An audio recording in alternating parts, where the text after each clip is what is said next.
acclamer fortement le Seigneur et pousser le cri de joie.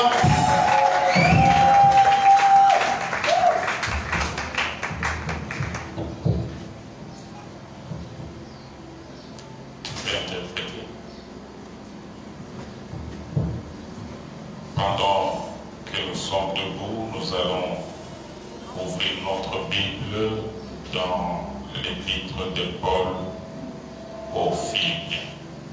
Nous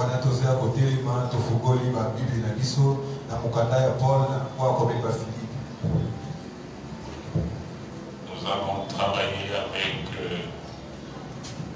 ce chapitre du premier verset jusqu'au verset 14.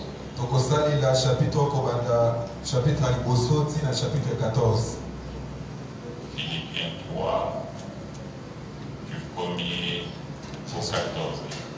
Philippiens 3, du 1er au 14e verset, nous lisons au nom de Jésus. Au reste, mes frères, réjouissez-vous dans le Seigneur.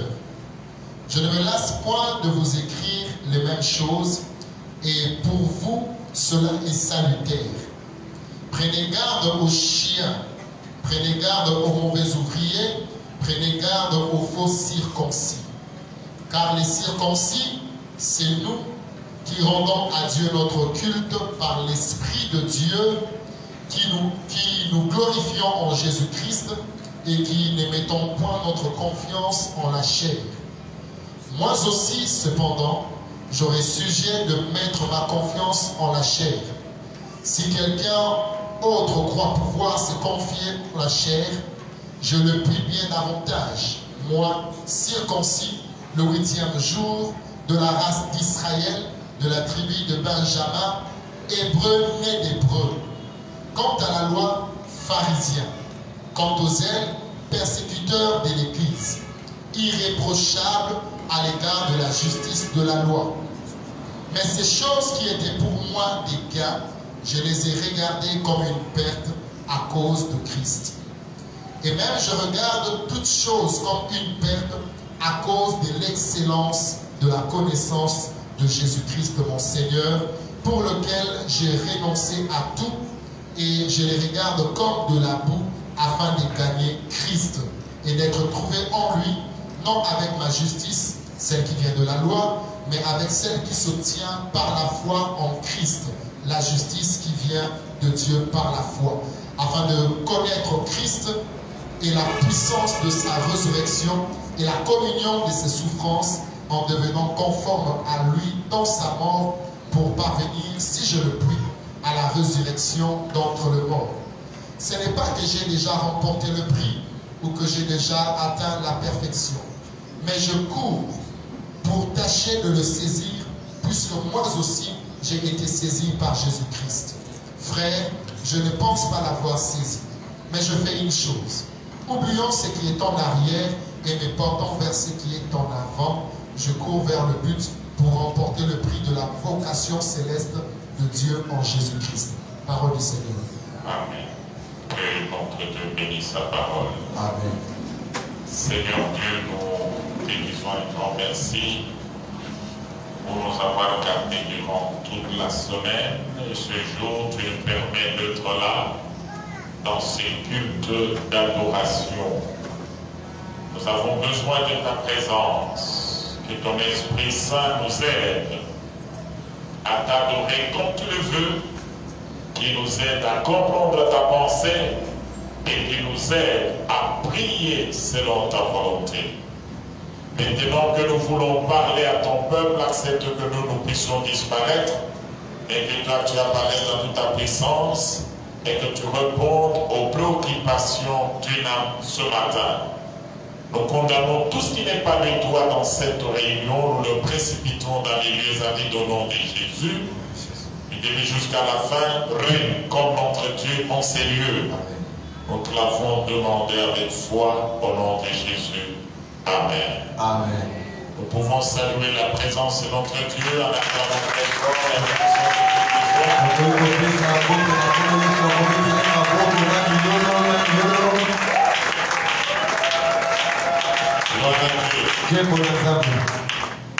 Aujourd'hui, nous allons ouvrir une page d'enseignement très importante.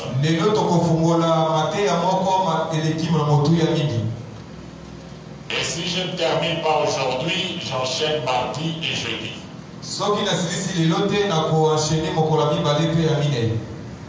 Ça, c'est le texte de base qui va nous permettre de comprendre la pensée de Dieu.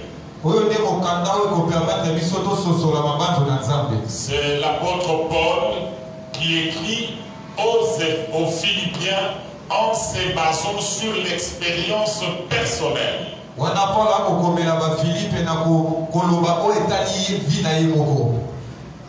Il commence ce message en disant aux chrétiens que je suis en train de revenir sur les mêmes choses parce que ces choses sont salutaires pour vous.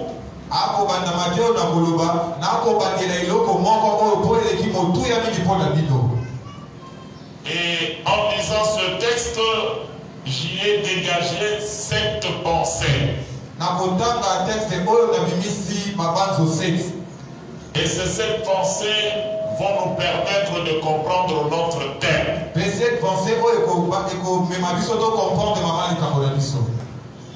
La première pensée est contenue à partir du verset 1er jusqu'au verset 6. Dans ce point, il parle de son passé. Et pour vous qui notez, le premier point de notre message va s'intituler tout simplement l'histoire de notre vie antérieure avant notre rencontre avec Christ.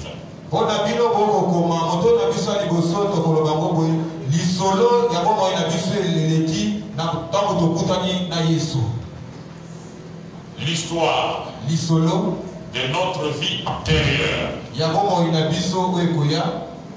Non, antérieure. Avant notre rencontre avec Christ. Ne vous tourmentez pas, mais il n'a pas encore donné le sujet. Je donnerai le sujet. Le premier point, nous le prenons du premier verset jusqu'au verset 6. Paul relate sa vie passée. Il dit ce que j'ai été moi. Par rapport à la chair, je peux m'en obéir. J'ai été très important dans la société. Et il explique. Moi que vous voyez,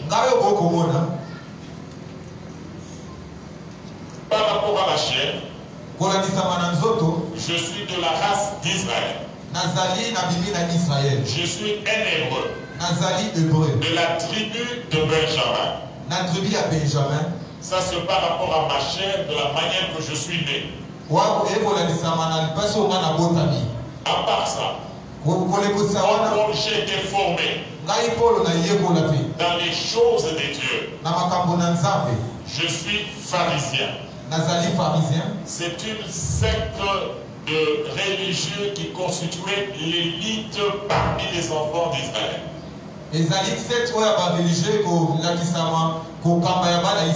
Ceux qui étaient intelligents, ceux qui ont beaucoup appris, ceux qui ont des gros diplômes dans les choses spirituelles.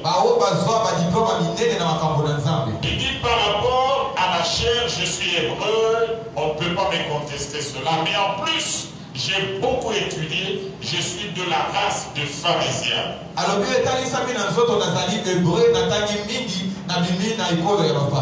Dans le domaine religieux, j'ai la maîtrise de la loi. Je ne suis pas seulement resté au niveau de connaître la loi. Moi, Paul, j'ai fait aussi un effort d'appliquer la loi. Et cette loi-là, je cherchais à être juste devant les hommes et devant Dieu en appliquant cette loi-là. Ce qui m'a poussé à devenir même le persécuteur de l'Église. Ça, c'est ma vie. Mais maintenant, je considère que toutes ces choses qui faisaient ma gloire ne comptent plus. Pourquoi? Parce que je viens de connaître Christ.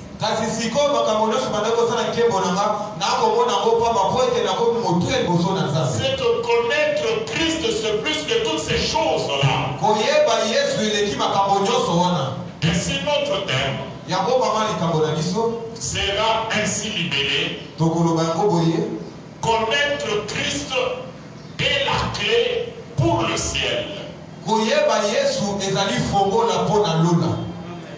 Connaître Christ est la clé pour le ciel. Dans ce premier point, où Paul parle de son passé avant la rencontre de Jésus,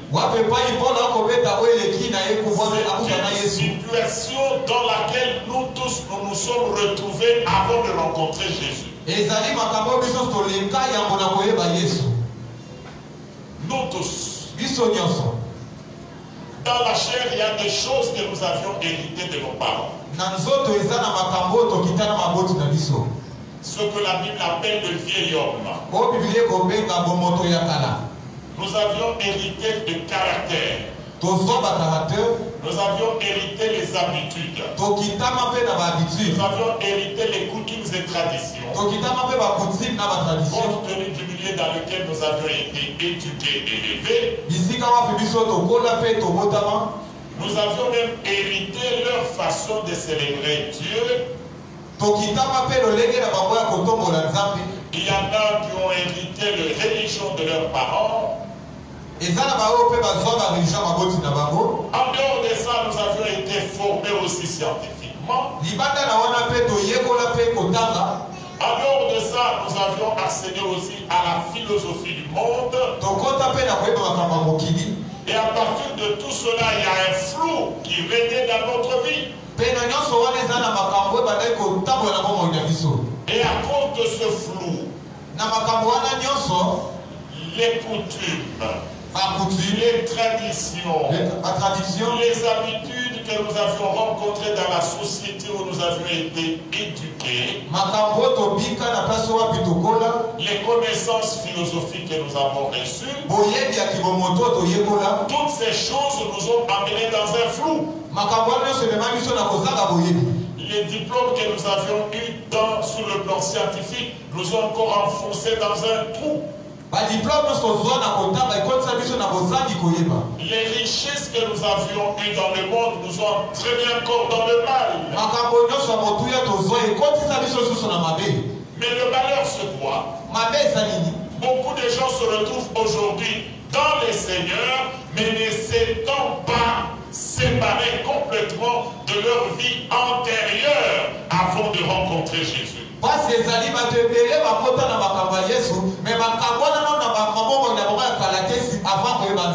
Ils continuent à mélanger. Ils continuent à mélanger la vie chrétienne et leur vie passée. Ce qui fait qu'on peut retrouver facilement le caractère de quelqu'un avec lequel il est né, avec lequel il a grandi. On le retrouve même sa façon de servir Dieu.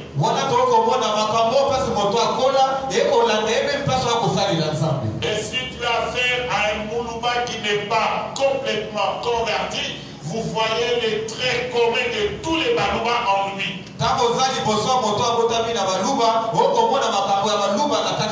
Tu rencontres un Moutété là qui est dans le Seigneur, tu le vois avec les séquelles des Batété là qui sont encore dans le monde.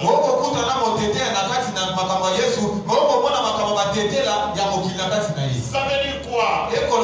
La vie antérieure, on continue avec elle en tentant de l'améliorer, en tentant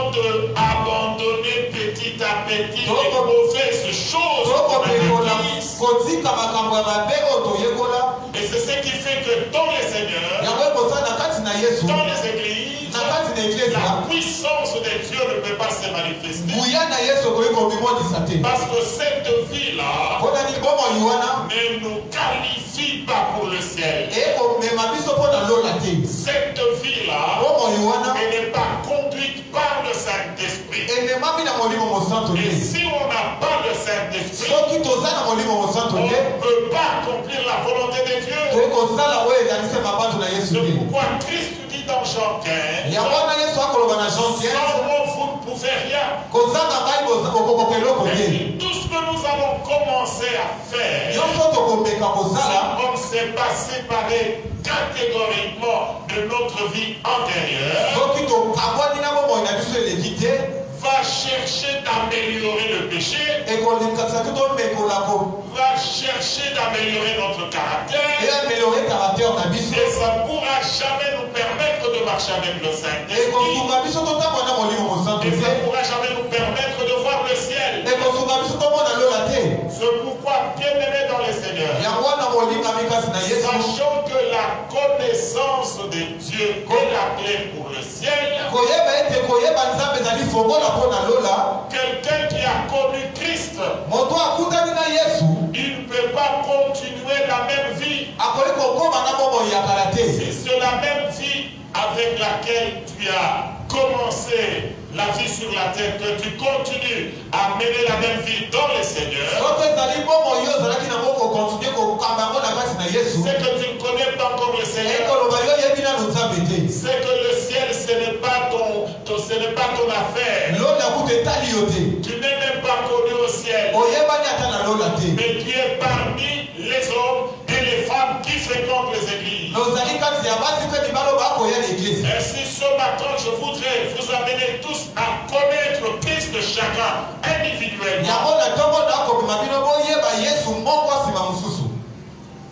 Chacun individuellement doit suivre l'exemple de Paul.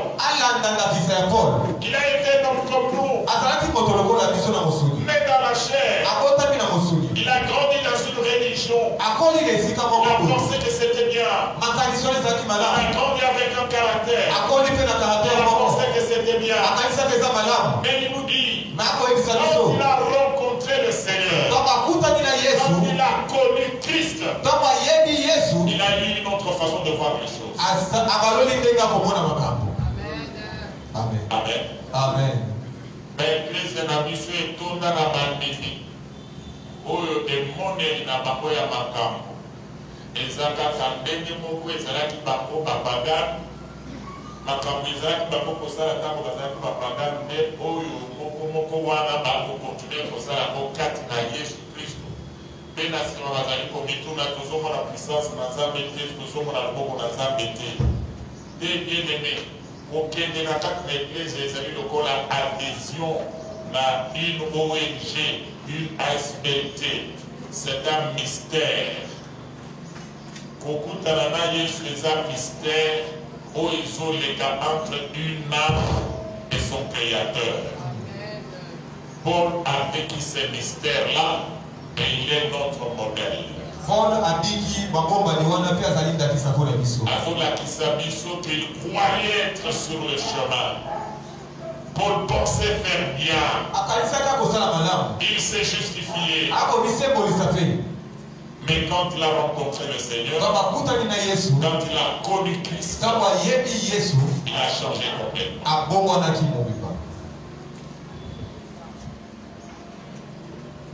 Sikoyo avant kutana na Yesu, biloko ozalaki nango, makaniso ozalaki nango, soki ezali kokontinue, caractère ozalaki nango, soki ezali kokontinue ti lelo, mon frère, ozali mutu ya libaku mabe, ozali mutu ya libaku mabe, pamba te, lola eyebi yo te.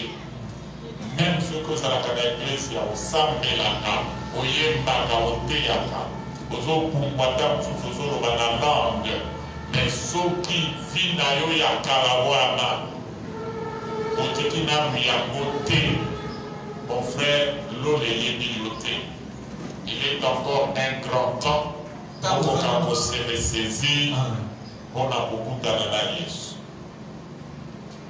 Ce n'est pas normal de rencontrer le véritable Christ et continuer à vivre paisiblement dans le péché. C'est pas normal. On n'adhère pas à une église comme on adhère à un groupe socio-culturel. On n'adhère pas à une église comme on va se faire inscrire à l'université. Même si au niveau de l'église on te donne un document qui atteste que tu es membre, ce n'est pas quelque chose de physique.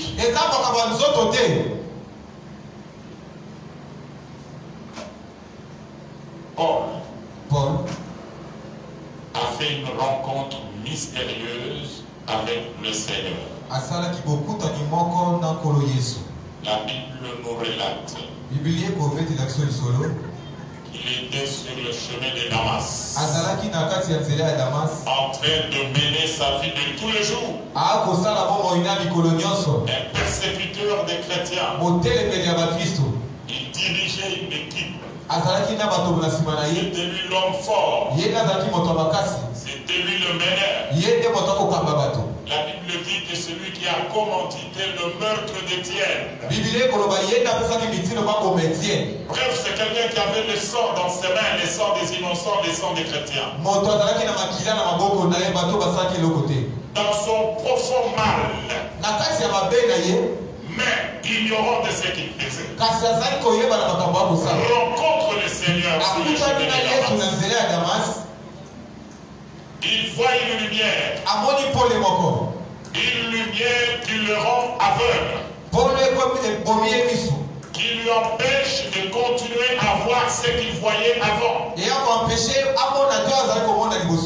Ça, c'est la première activité de cette lumière, lui empêche de voir ce qu'il voyait avant.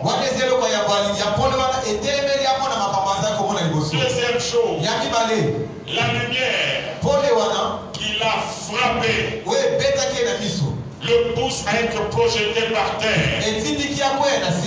Pour lui dire que tu n'es pas fort. Pour lui dire que tu n'es pas puissant. Pour lui dire que tu ne représentes rien. Tu as été fait avec la terre. Tu vas retourner à la terre. L'homme est tombé par terre. L'homme fort qui était sur le cheval, qui était dans tout son orgueil, se retrouve dans la poussière. Et il a entendu une voix. Saul, Saul, Saul. Saul, Saul, Saul. Pourquoi me persécutes-tu? Il nous répond. Qui es-tu, Seigneur? Qui lui avait dit que celui-là est Seigneur? Il a compris qu'au-dessus de lui, il y a une force. Et cette force ne peut être un Seigneur. Et quand il a posé la question, la voix lui a dit, c'est moi le Seigneur Jésus que tu persécutes. Ce que j'aime ici, il n'a plus continué. Mais il a demandé au Seigneur, que veux-tu maintenant que je fasse? Et le Seigneur lui a recommandé ce qu'il devait faire. Il devait entrer dans la ville pour aller rencontrer l'homme qui devait l'aider à avoir le baptême. Le véritable. Du nom d'Ananias. Et lui qui était fort, lui qui dirigeait un bataillon, maintenant aveugle, on le tient. Et il dit à ces gens, amenez-moi chez Ananias. Ananias avait peur. Il disait, mais cet homme c'était un assassin. Quand les gens vont apprendre que je l'ai accueilli chez moi, ils vont penser que je l'ai reçu pour lui donner des techniques afin qu'il continue à faire son travail. Or, il risque de me mettre dans le même sac que lui. Dieu lui dit, ne résiste pas. C'est un instrument que je vais utiliser. Il est allé chez Ananias. La Bible dit, il a prié pour lui. Après 3 jours, il ne voyait pas, il ne mangeait pas, il ne buvait pas. Il a retrouvé la vue. Il a été baptisé au nom de Jésus. Après cela, il n'a plus continué vers Damas pour aller faire son travail et tuer les chrétiens. Mais il est entré dans la vie. Il a commencé à prêcher la parole. Alléluia. Amen. Ici, je passe au deuxième point où je vous fais voir la connaissance de Christ ou la révélation de sa personne. Pour être converti, il faut rencontrer Jésus. Et quand tu le rencontres, il faut avoir la nette connaissance de ce Jésus. Beaucoup de gens se sont retrouvés dans l'église sans avoir rencontré le Seigneur. Je suis là parce que mes parents m'ont amené. Je suis là parce qu'on m'avait invité. Je suis là parce qu'on chante bien. Je suis là parce que j'ai peur des sorciers. Je suis là parce que j'ai beaucoup de problèmes dans ma vie. Les gens comme ça se retrouvent dans l'église sans une rencontre personnelle avec Christ. La rencontre de Paul, il n'était pas seul sur la route.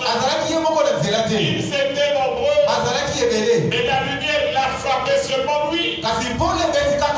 Et c'est lui seul qui est tombé. Il raconte son histoire en disant, ceux qui étaient avec moi n'ont pas vu cette lumière, mais moi j'ai vu. Le salut est individuel. Vous êtes dans une même église. Et vous vous asseyez souvent à côté de ce frère-là ou de cette sœur-là. Cela ne veut pas dire comme il est à côté de toi, véritablement il a rencontré le Seigneur. Parce que cette rencontre se fait dans le cœur. Il faut qu'il y ait des circonstances qui te poussent à le rencontrer personnellement. Parce que les circonstances de rencontre avec le Seigneur n'ont jamais été les mêmes pour tout le monde. Prenez le cas des apôtres. Il y en a que Jésus a rencontré sur la route. Suis-moi. Il y en a qui l'a rencontré en train de faire le travail de pêche. Il y en a qui l'a rencontré, qui l'a trouvé en train de faire payer l'impôt. Il y en a qui n'ont pas rencontré Jésus directement, mais qui ont été invités par leurs frères comme Nathanaël. Pour éviter que Nathanaël pense qu'il est venu à cause de son frère, il parle directement à Nathanaël. Il dit, voici un juif en qui il n'y a pas de faux. Nathanaël sursaute. Où me connais-tu? Je voudrais dire à quelqu'un ici, avant que tu viennes, Dieu, Jésus te connaît très bien. Et Jésus lui dit, tu es étonné de ce que je t'ai dit. Tu es le juif en qui il n'y a pas de faux. Mais sache que quand tu étais sous le figuier, je te voyais. Oh, quand il était sous le figuier, il était seul. Et ce qu'il faisait, moi je ne connais pas. Toi aussi tu ne connais pas. On n'a pas écrit ça. Mais c'est seulement lui-même qui connaissait ce qui se Et il s'est dit, ah, mes secrets sont connus de cet homme. C'est ce qui est réel pour chacun de nous. Quand nous sommes là, avant que tu ne viennes, il connaît pas seulement ton cœur, mais il connaît même ce que tu as fait. Alléluia. Amen. On ne se retrouve pas dans l'église comme on adhère à une partie politique. On ne se retrouve pas dans une église comme on adhère à une ONG, une association quelconque. Il faut une rencontre personnelle avec Christ. Ainsi, quand tu es dans l'église, et que tu trouves qu'à l'église il y a d'autres frères ou d'autres sœurs qui se méconduisent, ne pense pas que c'est ça le commun de chrétiens. Ne pense pas que c'est comme ça que ça doit être. Réalise que tous ceux qui sont dans le temple, c'est pas tout le monde qui a rencontré le Seigneur.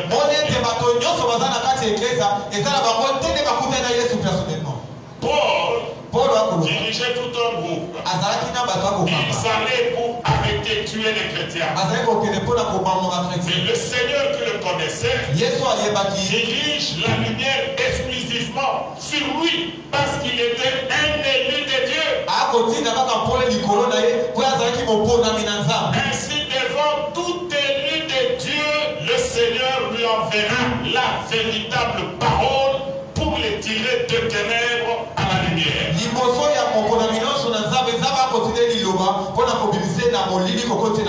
Et nous devons réagir à cette interpellation de la parole.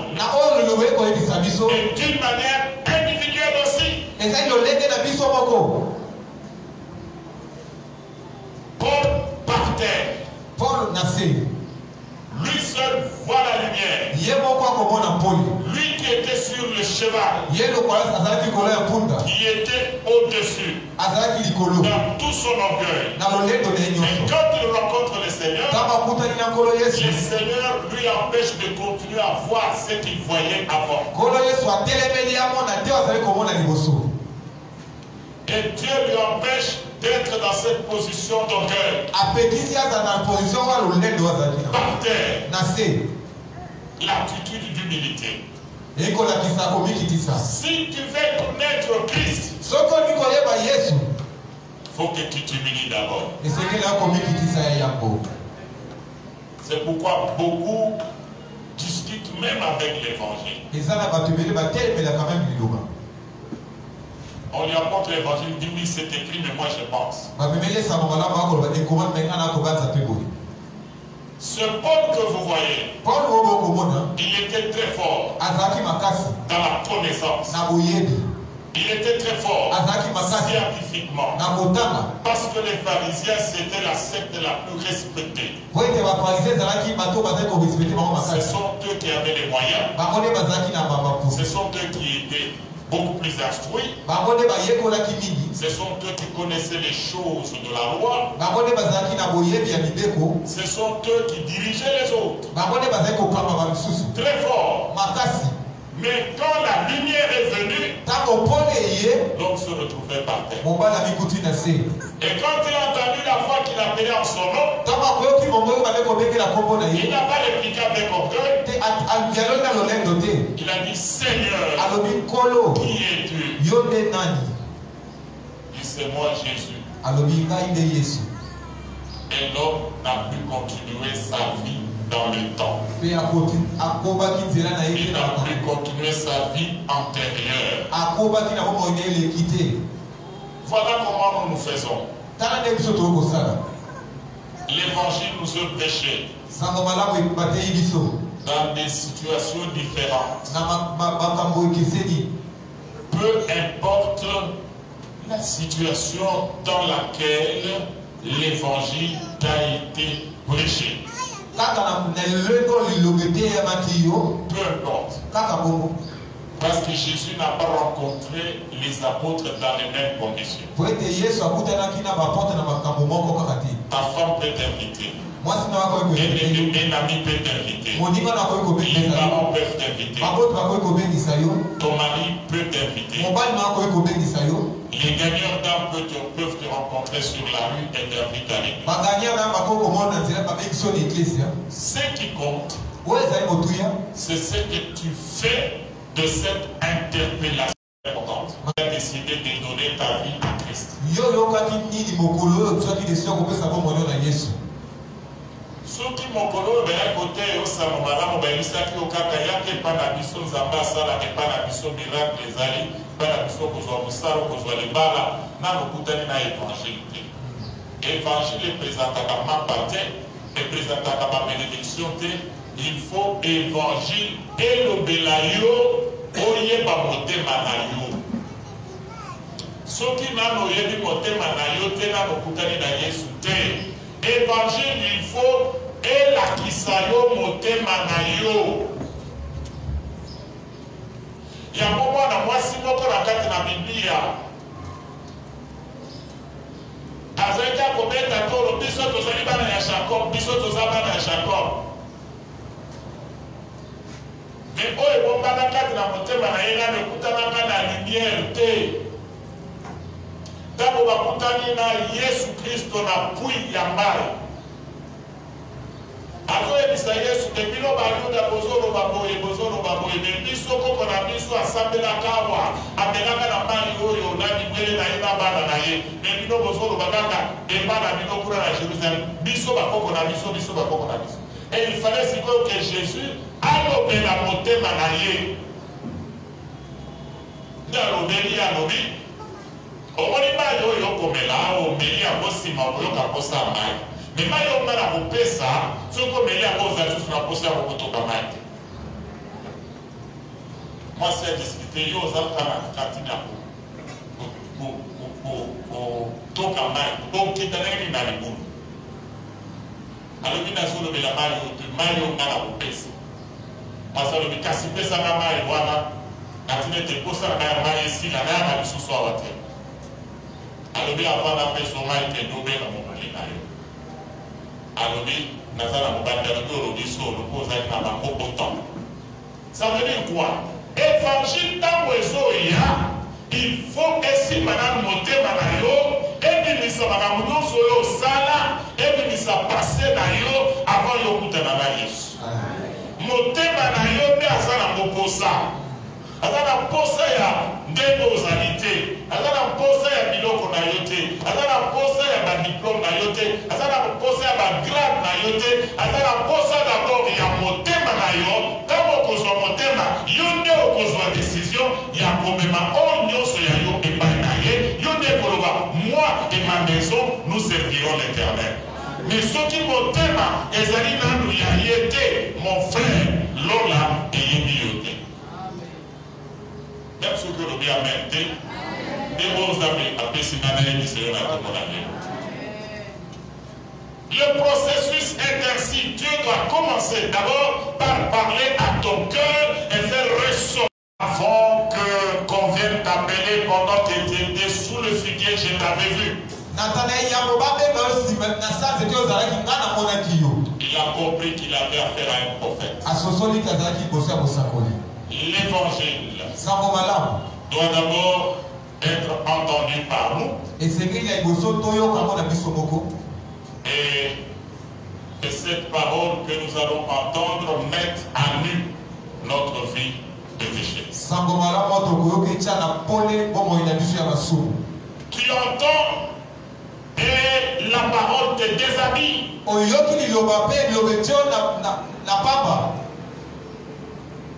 La parole t'amène à comprendre que tu es nu devant l'Éternel, il connaît tout.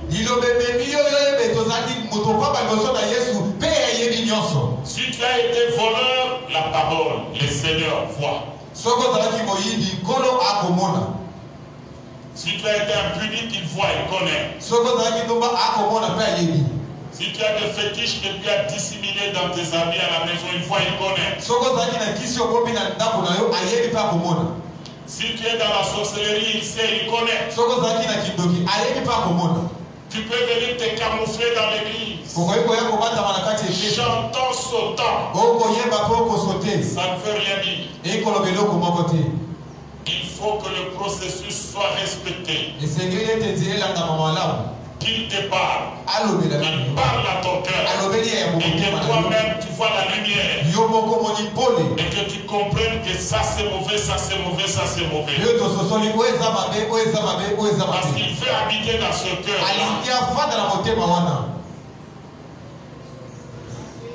Dans le cheminement vers le salut,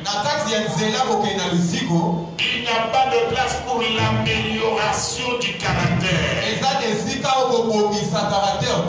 Il n'y a pas de conversion progressive. C'est ce que Christ a dit à ses apôtres. Quand il priait dans Jean 17, il dit, Père, sanctifie par ta parole. Quand tu entends la parole met à nu ta vie. La parole te montre ce que tu fais, ce que tu faisais qui n'est pas correct.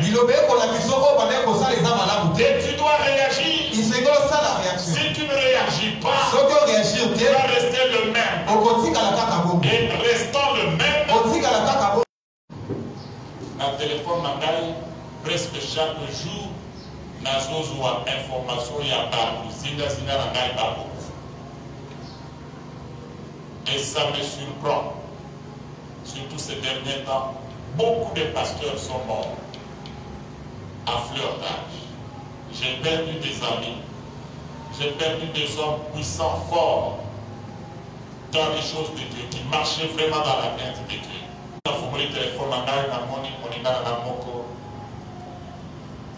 Monté à l'Ilobanazam est un garçon très intelligent. Un garçon qui vient marcher dans la tête de Dieu.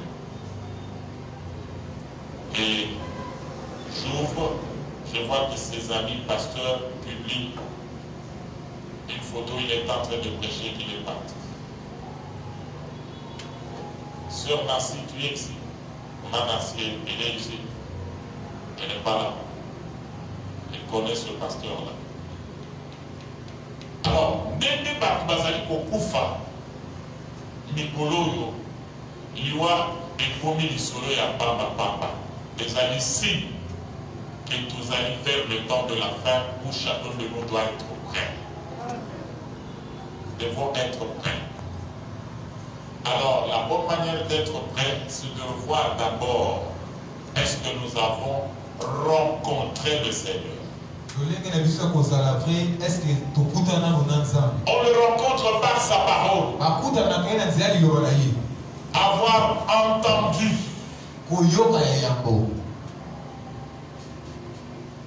Et ce que tu entends doit mettre à nu ton cœur. Pas le cœur de ton mari. Pas le cœur de ta femme. Ton cœur à toi. Parce que quand tu vis, c'est toi qui vis, ce n'est pas tes parents, ce n'est pas tes enfants, ce n'est pas ta femme ni ton mari. Et l'évangile ne vient pas sauver un bloc. Et l'évangile vient sauver une âme. Paul a entendu. Il s'est humilié. Seigneur, qui es-tu? C'est moi Jésus. Il n'a pas résisté. Il a suivi. Pour les autres, ils entendent et ils voient aussi. Comme Paul. Il y en a aussi qui ont vu dans des songes. Il y en a qui ont vu des preuves. Et ça, c'est Dieu qui parle. Quelqu'un vient lui parler avec tous les détails. Comme la femme samaritaine. Elle est convaincue. Non, ce n'est pas un hasard ça. Ça doit être un prophète. Tu vois, tu as entendu, tu es convaincu. Maintenant, il faut passer à une deuxième étape. Il faut le déclarer. Il faut parler. Il faut répondre à cette voix-là. Est-ce que tu as déjà répondu? Tu as déjà répondu à cette voix-là qui te parle.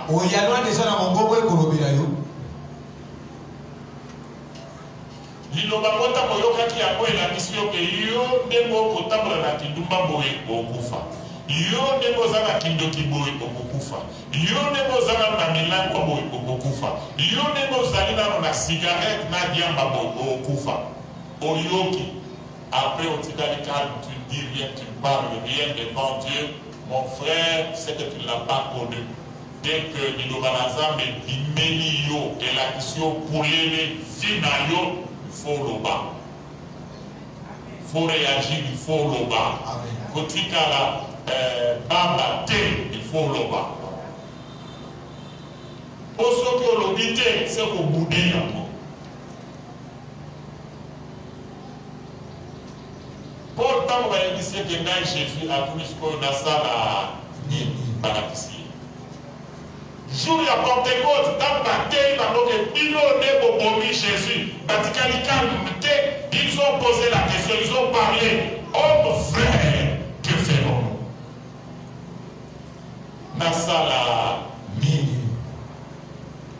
Et du Koroba, n'a mimique na libali, n'a mimique na salaki et kobo, n'a mimique na zamdoki, n'a mimique na zala kisi, n'a mimique na zala occultisme, ce qu'on a sala mini. Liloba ekola kisayo, c'est que tu dois faire. Non, on a battu sous bazola là déjà. Aux la topé ce ordre. Démon, maintenant ma démon, tinda moto. Ça ne fera même rien au démon. Bazo c'est cadeau. Parce que yon a Yesu, vous y avez. Yesu a eu l'ola paye et yémi.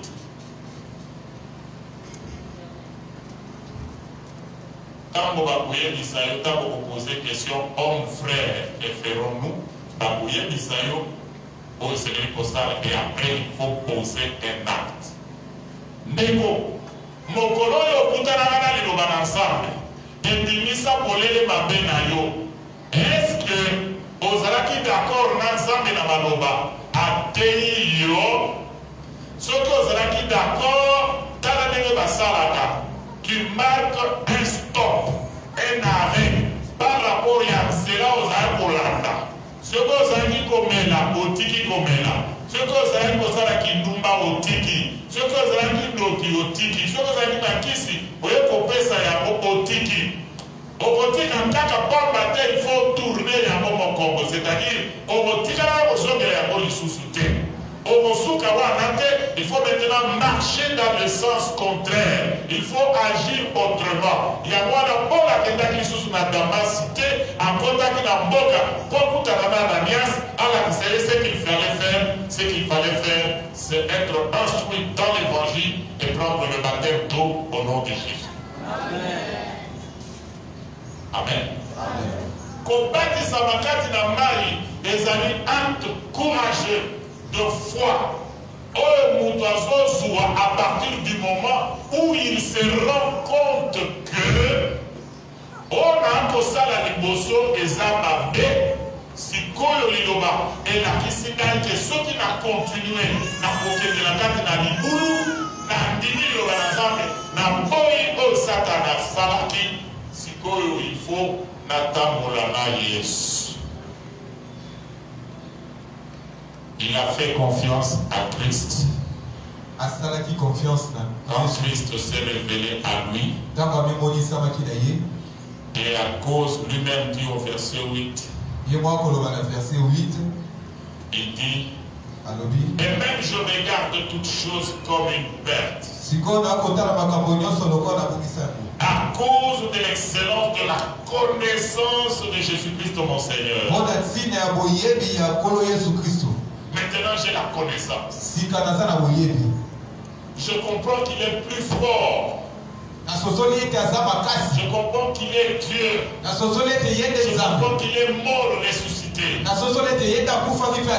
le combat pour rien, il est vivant. Il a maintenant la connaissance. Il dit à cause de cela, je regarde maintenant toutes ces choses-là que moi je considérais avant comme de la boue.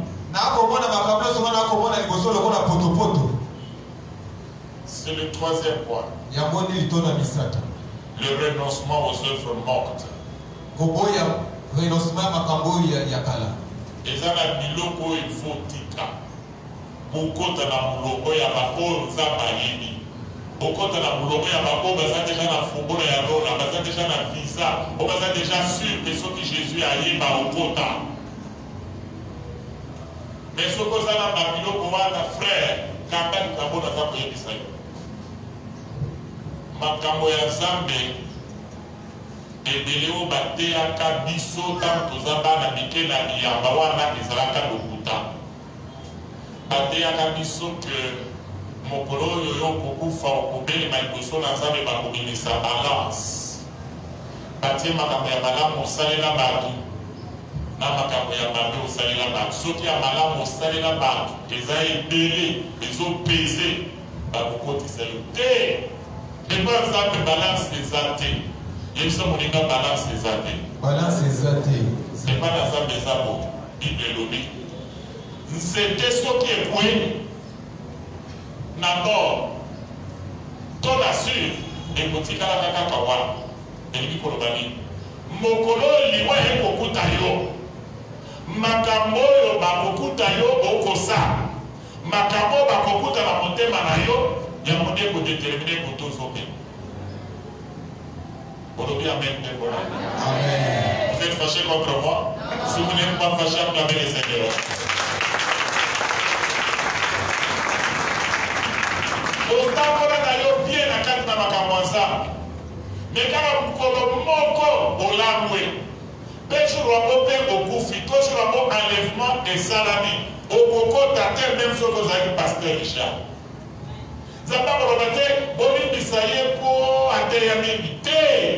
Le jour de ta mort est le final. Ne peut déterminer sort na yo. Beaucoup de yo na état nini. Yamo Jésus a dit soyez prêts. Bataille yo botika kisi. Oli botika te. Bataille yo tika kindoto. Vous dit kotika te ozoloba na yebiteni na mosala. Frère, sœur moko na kindoki. Oye atubela na église na bango. Basambelela ye.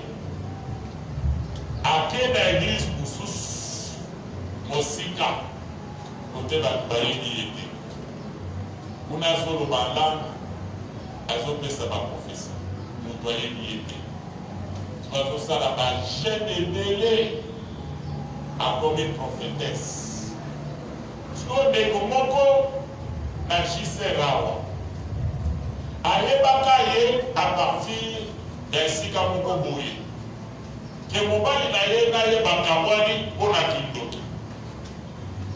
Partout les gens dans l'église, on a la tout de la Boye. Alors, papa, on a le na beaucoup fa na boire na pour la nuance de Bolivie. D'accord, vous faites la pour moi, la nuit sauté, parce que moi, je suis dans l'idée de l'Iban et tout. Moi, je suis dans la pour moi. À Kami, côté ma boue, côté. Si vous côté accueilli, prophétesse vous-même. Alors, frère, la mission, comment agissait, m'a invité dans l'église, ou à la balobé, à tout cas, la mission, moi, mon azar, mais au sala. Vous bâtissez bien que des consultations prophétiques à cause de la dame pour lui. À côté moi, c'est à la balade. À tenir la chine. Kabej, où est le Kaka? Et que le Kabej, yo combien? Kabej, moyen pour la bébé, exact. Donc, dès que je suis là-bas, à ce empirer situation, pour, à mon habité, à ce se distraire, il y a beaucoup, pour nous, en tout cas, maman, ou à la 24 ans, ou à bâcher des prières. Frère, bâcher des prières, et ça, les locaux. Mon thème, il faut que vous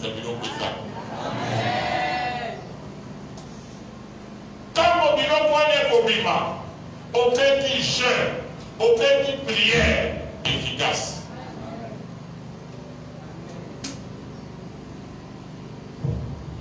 Et les équipes. Comment je peux atterrir votre sang de la bière. Comment atterrir. Atterrir quoi? On a pour atterrir bien. La zone est un appui à midi. Avec cette la haute Koloba, dans mon bout à la évangile, du Lokowana et à Potopotoa, Kobombate, Kokangamanamote, ils ont détruit Rio. Ce qui est détruit Rio, les lotés lobby et pour détruire Rio. Débarrasse-toi de ça. Pour la zone bas, je les considère comme des choses très importantes pour la balle. Mais la zone où on a le biloko à pouvoir dans la foule. La zone où on a le biloko à sanité. Avant aux hommes de la Bounate. Comment toi, un chrétien, biloko tout est la cachou, yabater. Biloko tout est la cachou, yabisakurier dans une campagne. Mais on se parle de la mouké. Et puis, aux ampés, aux là, dès que Jésus a pris un peu de mais pour qu'on contacte, mon frère. Qu'on ait l'eau et un peu de contacte. Qu'on a potopote et qu'on contacte. La raison que la macanisme n'a pas été espèce à conseil à Gaï, n'a pas ça bilenge. Yo aux chrétiens. Si qu'on coiffe na yoana, aux imiter na.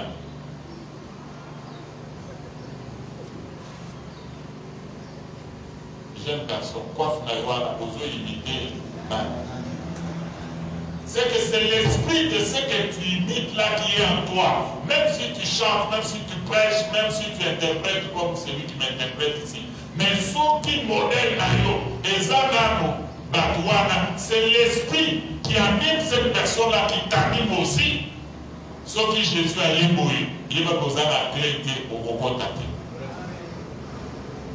Jeune fille, qu'est-ce qui te motive pour la d'amour? C'est un esprit. Au moment où il en parle, Zambé Moutou a inventé Yahoo pour un seul but. Kobomba Bolungu. Ça là, par modèle non souligné. Dieu veut seulement que tu puisses cacher tes parties intimes. La jeune sœur dit Amen 3 fois et j'avance. Amen, Amen, Amen. Voilà. Zamba Nabino. Bolata, mais bobomba bolungu na bino, bobomba ba partie intime. Ce que les bossa la fleur, ce que bobimba sala. Ce que les bossa la papou et débili sala. Mais pourvu que les bombes sont mais ce que Zola a dit, il y a un esprit derrière ma mort. Esprit wana, o ezabuna, na o ezakat na yo ezandenge moko, lola etali yote. Même sur le boboï pour le barbel. Même sur le boboï, j'ai continué à être le pasteur Richard. Non, cherchez d'être Nazar pasteur Richard. Nazar Moté. Je voudrais atterrir avec le verset 9. Qu'est-ce qu'il est dit dans ce verset 9? La Bible déclare. Je voudrais, moi, Paul, d'être trouvé en lui, non avec ma justice, celle qui vient de la loi, mais avec celle qui s'obtient par la foi en Christ, la justice qui vient de Dieu par la foi en Dieu. Et donc, ça, c'est parce qu'ils n'ont pas la véritable foi en Dieu. On a la foi à terre. Quand la bateau va te pas occultiste. Au moment où on a lobby. Mais on a joué à lobby, minuit, dimanche, l'on a mis là-bas, ça la tour yanda, à dimanche, ça, ni d'Angalo. Pas musulman. bato ya islam epa na bango kuna bayebisa bango na mokanda na bango mpe soki obomi un chrétien nzambe akosunga yo ntango okende na lola akopesa yo basi vierge 70 okosepela na bango. Il ne raisonne pas comment au ciel la récompense doit être 70 femmes vierges. Il ne raisonne pas. Surtout au bomi chrétien auquel la loi. Ils oublient que tuer c'est un péché. Même la loi y a pas de la mort. Mais ils acceptent ça aveuglément. Mais par toi, na biloko ba côté bango ezali protocole eza biloko ya pamba pamba. Bazali na foi ya kusakana te. Occultiste so ba yebisi esala boye. Donc so ba yebisi ekoloba te alobaka te. Donc so ba yebisi bomba mwasi na yo akoboma. Bomba mobali na yo abomi. Bomba mwana na yo abomi. Babala na yo abomi. Bazo yebisi soki obomi tozo matio grave. Abomi na mutu pe ba matio grave. Foi ya ndenge wapi. Mais à combien plus forte raison nous qui croyons dans le véritable Dieu? Pour n'aller tout le monde saké, ou bien tout y billet, ou bien tous mis à l'aventure, bisomoko. Pourquoi tu ne veux pas obéir à la parole? Aujourd'hui, c'est que tu es éternel? Non, mon frère, non, ma soeur. Notre âge sur la terre, c'est 70 ou 80 ans. Et à 80 ans, on devient faible physiquement. Et après tout, vient le jugement. Mais pourquoi vous ne voulez pas obéir à la parole de Dieu?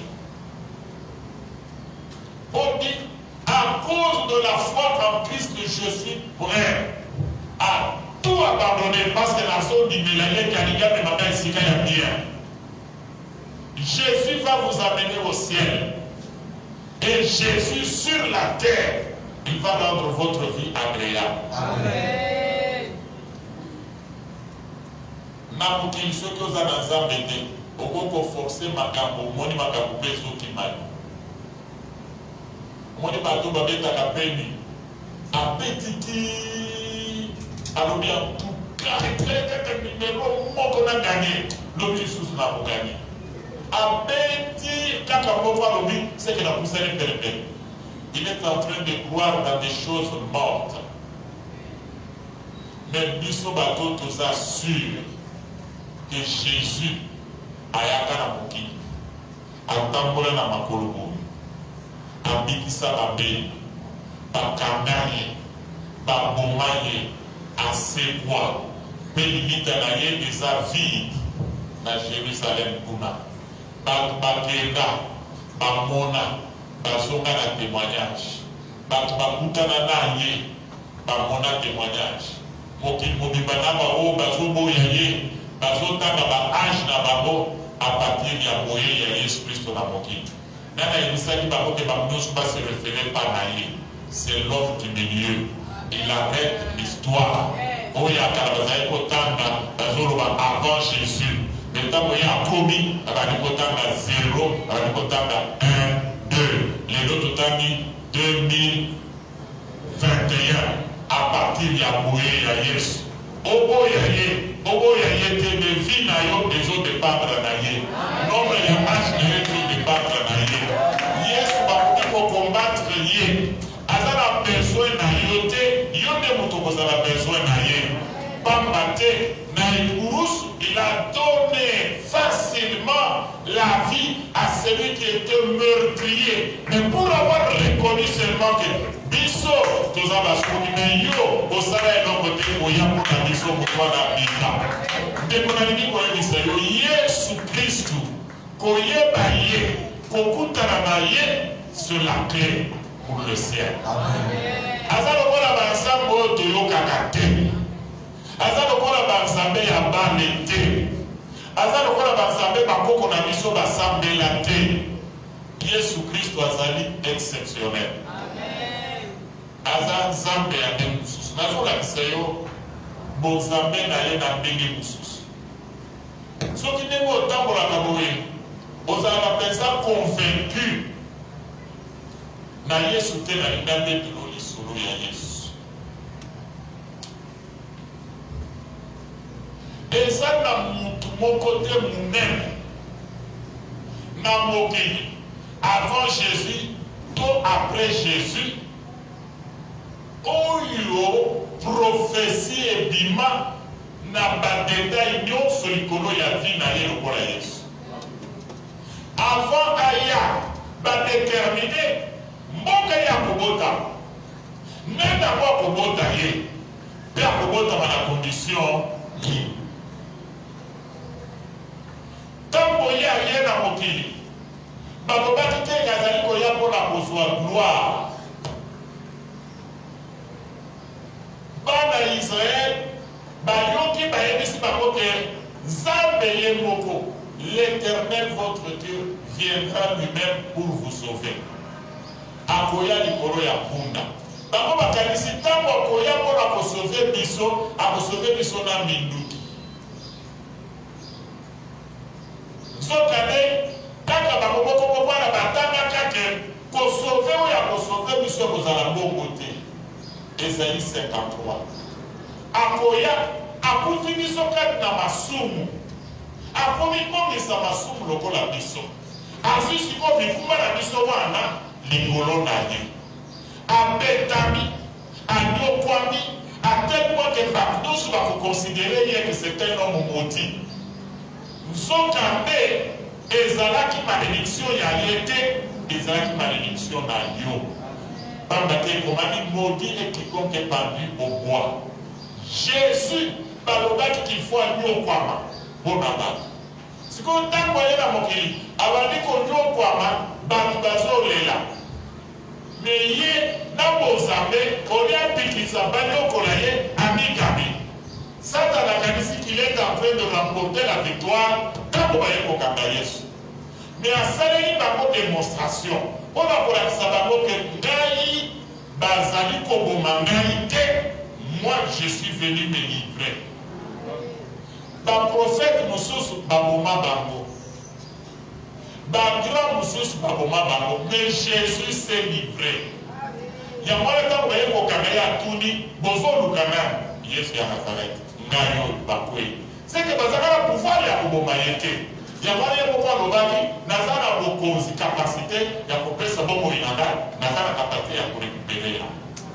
Asa lokola mutu pamba te na histoire mutu na basala eloko wana te. Biblie ekoma makambo nyonso eselani ya sala beaucoup de siècles avant. Pe mutu moko te mutu akomi. Batu une centaine de bakomi. Bakomi yango na basiècles différents, na bapoints différents, mais tout ce qu'ils ont dit anima molongo.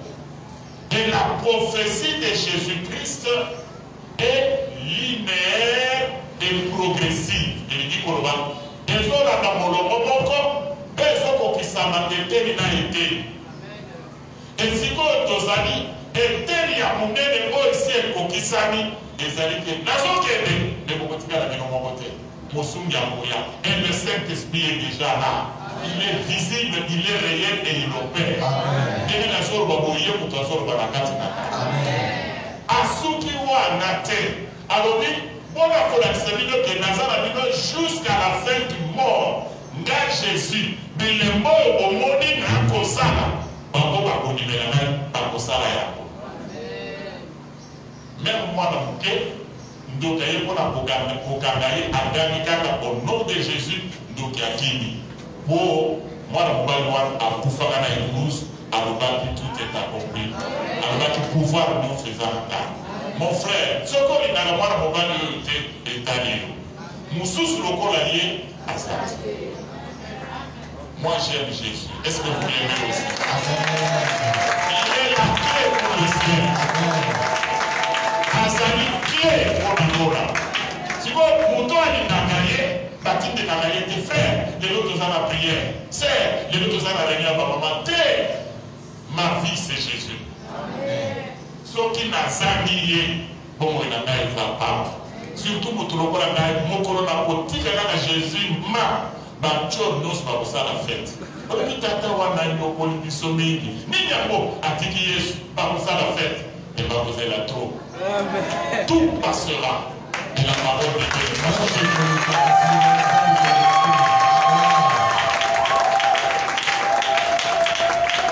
Est-ce que vous connaissez pas? Moi j'ai 12 ans. Vous connaissez comment accompagner ça? Tellement que tu dois adorer Jésus avant de tomber. Connaître Jésus est la clé. Est la clé pour le ciel. Tellement. Alikita kobazo yemba no yembo ya Yesu. Yo matisara kodi mana yo katina.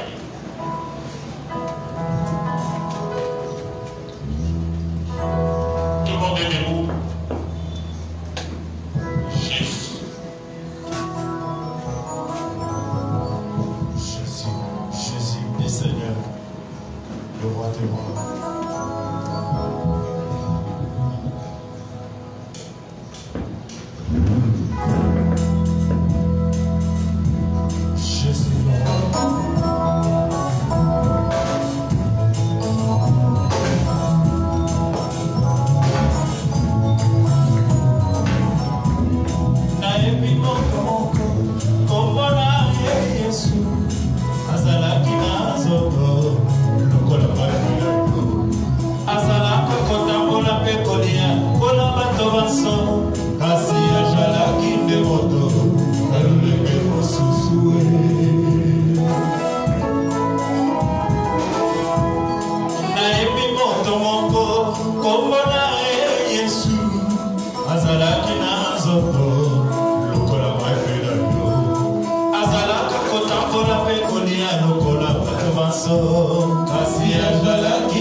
Solo mata boni, bakufi mato